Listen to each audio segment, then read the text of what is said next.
If you are the mighty Security Council, unable to control a violator of international law, a criminal killing tens of thousands of Palestinians, then you have to review your authority and your power. Mr. President, allow me at the outset to thank you, Russia, Algeria, and China for convening this meeting. Allow me also to thank the briefers, and through them, the humanitarian community. Humanitarians in Palestine are trying to deliver on their noble mission in impossible circumstances and at the peril of their life. Our support should match their courage. UNRWA remains under attack. The baseless and shameless terrorism charge against a UN humanitarian agency are no longer a talking point, but a license to kill. The killing, maiming, and arrest of its staff members and the setting ablaze of its headquarters was a direct result of such incitement. The real target of Israel from this attack are the millions of Palestinians who rely on UNRWA to stay alive and to secure their most basic needs. Palestine, listen to the words leading humanitarian NGOs have said a few days ago, and I quote, "Our presence in Gaza is solely due to the unwavering commitment of our colleagues on the ground, despite great risks to their own lives. Our continued presence should not be mistaken for a sign of something worthy of being called access. It is despite its very absence. The risks our colleagues are exposed to each moment are unacceptable. Today, the issue is not just a shrinking humanitarian space. There is hardly any space left to operate at all." End of quotation.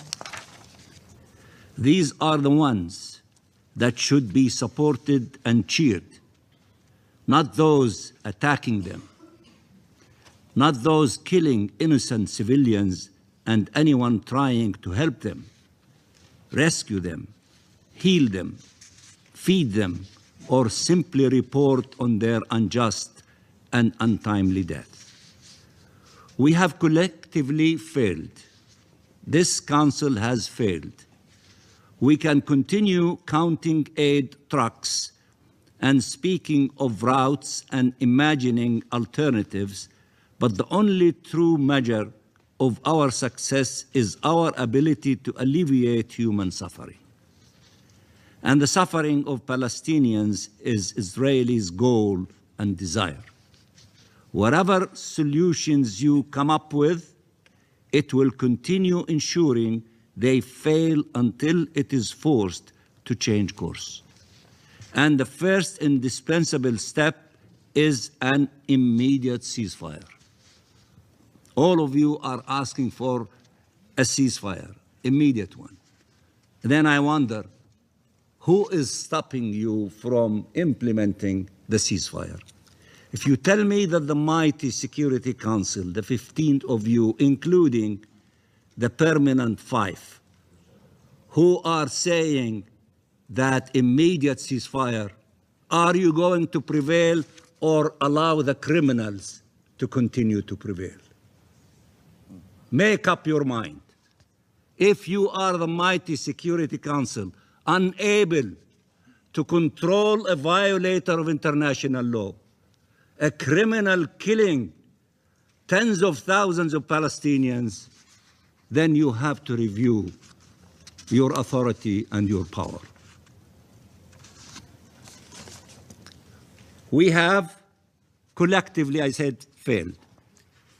There is no speech that can convey the shouts of a child being amputated or dealing with severe burns, the silent agony of a father watching his child turning into bones before his eyes until all life leaves his body, the tears in a doctor's eyes as he counts the days and hours in lives he could not save, the anguish of a mother that has become the first and last line of defense after every shelter was destroyed. As we speak, refugees are running in the streets from one death to another as every school sheltering them has been bombed, as even tents were bombarded, with no regard for human life, for any rule of international law, for any sense of humanity. In a parallel world, Netanyahu stood before the US Congress and claimed Israel was not killing or starving Palestinians. Against all evidence, all logic, and any hint of human decency, his speech was the speech of a warmonger dedicated to the humanization of Palestinians and the denial of their rights. A speech of war, a speech of a person who is against peace. He said this was a clash between civilization and barbarism, as he was conducting barbaric attacks against a civilian population, using a lexicon you know well from the experiences of your own countries. It is the language used across history by colonial powers to justify their atrocities. This Israeli government demands you adhere to its supremacist views and be complicit with its crimes. Anyone who refuses this dictate is duped a terrorism supporter and an anti-Semite. But we will remain steadfast in our defense of humanity and international law, of freedom for the Palestinian people and peace for all, and know many will continue standing by our side in these halls and across the globe, and we are grateful for this support. Mr. President, Vice President Harris is now being criticized by unanimous Israeli sources for speaking the compassion about Palestinian victims. She stated, and I quote, "What has happened in Gaza over the past 9 months is devastating. The images of dead children and desperate, hungry people fleeing for safety, sometimes displaced for the second, third, or fourth time. We cannot look away in the face of these tragedies.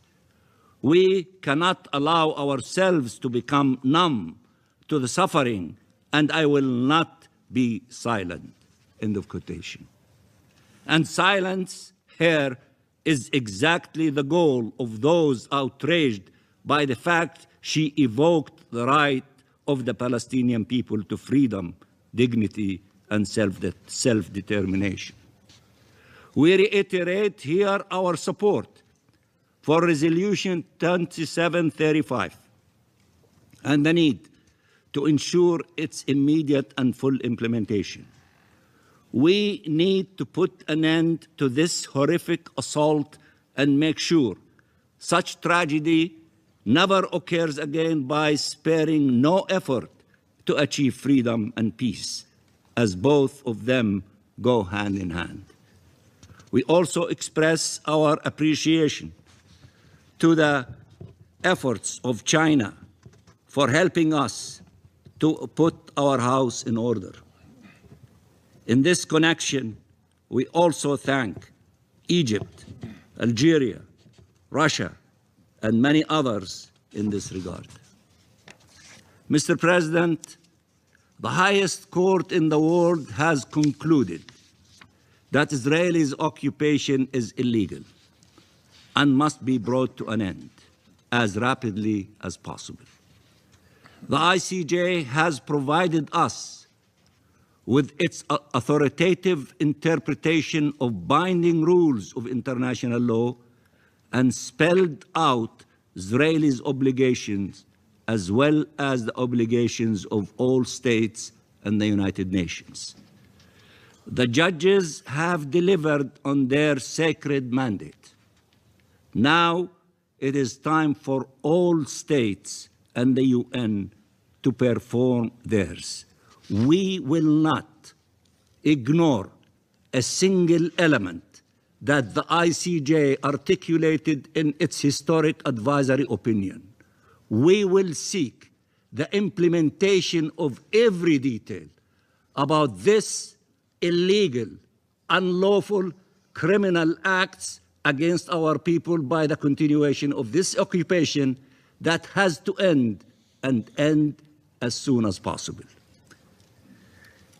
In the coming weeks, we will act within the General Assembly and the Security Council to ensure this opinion is fully upheld towards a more just, free, and secure Middle East. Life, liberty, human dignity must prevail, and for the international law must be upheld as well. Thank you very much, Mr. President.